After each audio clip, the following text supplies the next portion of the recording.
Hello दोस्तों, दौड़वाणी में आपका स्वागत है। आज की इस वीडियो में हम पॉलिटी के नेक्स्ट टॉपिक को क्लियर करेंगे।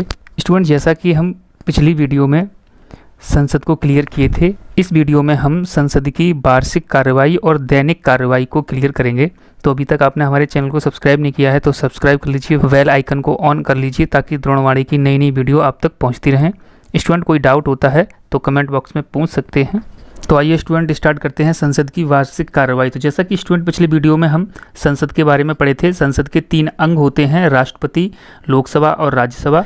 तो संसद की वार्षिक कार्रवाई अर्थात वर्ष में संसद किस प्रकार से अपने कार्य को करती है, तो स्टूडेंट इसको समझते हैं। वार्षिक कार्रवाई 3 सत्रों में होती है। जो स्टूडेंट संसद की वर्ष की कार्रवाई होती है वो 3 सत्रों में होती है। नंबर 1 सत्र होता है बजट सत्र। बजट सत्र जो स्टूडेंट होता है वो फरवरी से मई के बीच में होता है। दूसरा सत्र जो होता है वो मानसून सत्र होता है, ये जुलाई से सितंबर के बीच में होता है। तीसरा जो सत्र होता है अर्थात तीसरा जो सेशन होता है शीतकालीन सत्र, ये नवंबर और दिसंबर के बीच में होता है। तो सबसे छोटा सत्र जो होता है वो शीतकालीन सत्र होता है और सबसे बड़ा सत्र जो होता है वो बजट सत्र होता है। सबसे बड़ा सत्र बजट सत्र होता है और स्टूडेंट वर्ष का ये प्रथम सत्र भी होता है। तो स्टूडेंट, जो संसद के दोनों सदन होते हैं तो इन दोनों सदनों की बैठकें बुलाई जाती हैं और बैठकें जो बुलाई जाती हैं उन्हीं को सत्र कहा जाता है अर्थात सेशन कहा जाता है। तो वर्ष में 3 सत्र बुलाए जाते हैं, बजट सत्र, मानसून सत्र, शीतकालीन सत्र, जिसमें सबसे बड़ा बजट सत्र रहता है और सबसे छोटा शीतकालीन सत्र रहता है। सत्र को बुलाना, सत्रावसान करना, लोकसभा का विघटन करना। राष्ट्रपति अनुच्छेद 85 के तहत स्टूडेंट लोकसभा का विघटन करता है। सत्र को बुलाते राष्ट्रपति महोदय हैं और सत्र को समाप्त भी कौन करता है? सत्र को समाप्त भी राष्ट्रपति महोदय करते हैं। 2 सत्रों के बीच 6 महीने से अधिक का समय नहीं होना चाहिए। तो जैसा कि स्टूडेंट हम आपको बताए हैं, जैसे नंबर 1 बजट सत्र है, नंबर 2 मानसून सत्र है और नंबर 3 शीतकालीन जो सत्र है, इनमें से किन्हीं 2 सत्रों के बीच में 6 महीने से अधिक का समय नहीं होना चाहिए। अर्थात 6 महीने के अंदर अंदर 2 बैठकें आवश्यक होती हैं। वही स्टूडेंट्स में बताया गया है 2 सत्रों के बीच 6 महीने से अधिक का समय नहीं होना चाहिए, अर्थात एक वर्ष में कम से कम 2 सत्र अनिवार्य हैं। तो स्टूडेंट, जो ये वाली कंडीशन होती है 2 सत्रों के बीच 6 महीने से अधिक का समय नहीं होना चाहिए, अगर इस तरीके की कंडीशन हम देखते हैं तो वर्ष में कम से कम 2 सत्र तो अनिवार्य होते हैं। वैसे नॉर्मल कंडीशन में एक वर्ष में 3 सत्र होते हैं। संसद की वार्षिक कार्रवाई कुछ इस प्रकार से होती है। तो नेक्स्ट स्टूडेंट, हम संसद की दैनिक कार्रवाई को समझते हैं। जैसे संसद की जब कार्रवाई चलती है तो एक दिन में किस प्रकार से कार्य किए जाते हैं, इसको हम डिवाइड करते हैं। सबसे पहले एक दिन को, तो संसद की कार्रवाई शुरू कब होती है? शुरू होती है 11 बजे और 11 बजे से 1 बजे तक बिफोर लंच टाइम कहते हैं। 1 से 2 बजे के टाइम को, 1 से 2 बजे के बीच में संसद के सदस्यों का लंच होता है और 2 से 5 या 6 बजे तक विधायी कार्य चलता है, अर्थात जो भी विधेयक पेश किए जाते हैं उन पर चर्चा होती है और उनको पास किया जाता है। तो स्टूडेंट, इसको इस तरीके से टाइम को बांटा गया है, बिफोर लंच, लंच, एक आफ्टर लंच। तो जो बिफोर लंच है इसमें 2 घंटे आते हैं 11 से 1 बजे तक, 1 से 2 लंच का समय रहता है और आफ्टर लंच 2 से 5 और 6 तक रहता है। तो स्टूडेंट, सबसे पहले हम बिफोर लंच वाले समय को समझते हैं, 11 से 1 वाले समय को। 11 से 1 वाले समय को 2 भागों में बांटा गया है, नंबर 1 प्रश्नकाल और नंबर 2 शून्यकाल।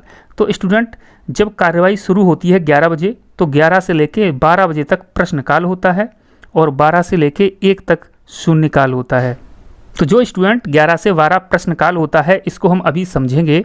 सबसे पहले शून्यकाल समझते हैं, शून्यकाल क्या होता है। तो स्टूडेंट, जो 12 से 1 बजे तक शून्यकाल का समय होता है इसकी परंपरा 1962 से शुरू हुई है और शून्यकाल में जो भी प्रश्न पूछे जाते हैं, स्टूडेंट इस बात को बहुत अच्छे से ध्यान रखना है, जिस भी विषय पर प्रश्न पूछे जाते हैं वो पहले से निर्धारित नहीं होते हैं। तो स्टूडेंट इसको समझते हैं, ये विषय पूर्व निर्धारित नहीं होते हैं। कोई सदस्य सरकार से कोई सा प्रश्न पूछ सकता है। इसका मतलब स्टूडेंट ये है कि संसद का कोई सा सदस्य लोकसभा में या राज्यसभा में सरकार से कोई सा प्रश्न पूछ सकता है। वो सदस्य पहले से क्वेश्चन लिख के अपने अध्यक्ष को नहीं देता है। शून्यकाल का यही मतलब है और ये समय 12 से 1 बजे तक होता है। इस समय सरकार से कोई सदस्य कुछ भी प्रश्न पूछ सकता है। पहले से निर्धारित प्रश्न ये नहीं होते हैं, इसलिए सरकार बहुत ज़्यादा घबराई हुई होती है। तो क्वेश्चन पूछा जाता है सरकार सबसे ज़्यादा किस समय घबराई हुई होती है, तो शून्यकाल के समय सबसे ज़्यादा घबराई हुई होती है। बाकी स्टूडेंट जो प्रश्नकाल में क्वेश्चन पूछे जाते हैं वो पूर्व निर्धारित होते हैं।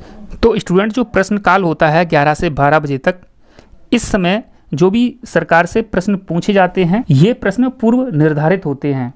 तो सबसे पहले कितने प्रकार के क्वेश्चन पूछे जा सकते हैं प्रश्नकाल में, तो स्टूडेंट 4 प्रकार के क्वेश्चन पूछे जाते हैं। नंबर 1 तारांकित प्रश्न, नंबर 2 अतारांकित प्रश्न, नंबर 3 अल्प सूचना प्रश्न, नंबर 4 पूरक प्रश्न।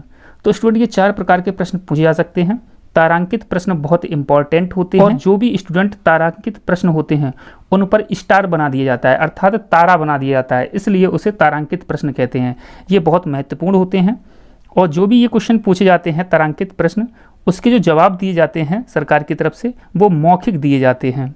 और स्टूडेंट मौखिक जब जवाब दिया जाएगा तो क्या होगा कि पूरक प्रश्न भी पूछा जा सकता है। पूरक प्रश्न ये है कि किसी ने क्वेश्चन पूछा और सरकार ने उसका जवाब दिया, तो सरकार के पक्ष से जो जवाब दिया गया है उस जवाब से कोई एक नया क्वेश्चन निकलता है तो उसको पूरक प्रश्न कहते हैं।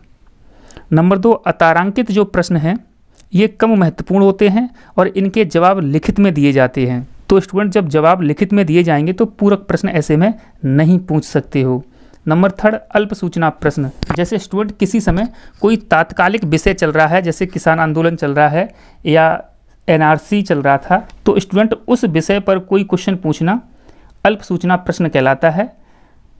इसके जवाब स्टूडेंट मौखिक रूप से दिए जाते हैं और जब मौखिक रूप से जवाब दिए जाते हैं ऐसे समय में पूरक प्रश्न पूछे जा सकते हैं। तो स्टूडेंट तारांकित और अल्प सूचना प्रश्न में पूरक प्रश्न पूछे जा सकते हैं और अतारांकित जो प्रश्न होते हैं उनमें पूरक प्रश्न नहीं पूछे जा सकते हैं।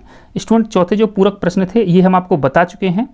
जब कोई आंसर देता है और आंसर के बाद में एक नया क्वेश्चन बन जाता है और उसको जब पूछता है तो उसको पूरक प्रश्न कहते हैं। तो स्टूडेंट ये 4 प्रकार के क्वेश्चन पूछे जाते हैं प्रश्नकाल में, जिसका समय 11 से 12 बजे तक होता है। और ये प्रश्न जो होते हैं वो पूर्व निर्धारित होते हैं, अर्थात पहले से अपने क्वेश्चन को लिख के अपने अध्यक्ष को देना पड़ता है, फिर वो अध्यक्ष तय करता है ये क्वेश्चन का आंसर आपको कब दिया जाएगा। तो स्टूडेंट 11 से 12 प्रश्नकाल और 12 से 1 जो शून्यकाल है ये बहुत अच्छे से आपको समझ में आ गया होगा। 1 से 2 बजे तक लंच का समय होता है और 2 बजे के बाद में जितने भी कानून बनते हैं, जितने भी विधेयक आते हैं वो उस पर चर्चा और उनको पारित किया जाता है। तो स्टूडेंट जो 2 से 5 और 6 बजे के बीच में ये विधायी कार्य किए जाते हैं। तो स्टूडेंट इस समय कौन कौन से और कितने प्रकार के विधेयक आते हैं नेक्स्ट वीडियो में हम विधेयकों के बारे में समझेंगे। आई होप स्टूडेंट ये वीडियो आपको पसंद आया होगा। अगर किसी प्रकार का कोई डाउट है तो कमेंट बॉक्स में पूछ सकते हैं।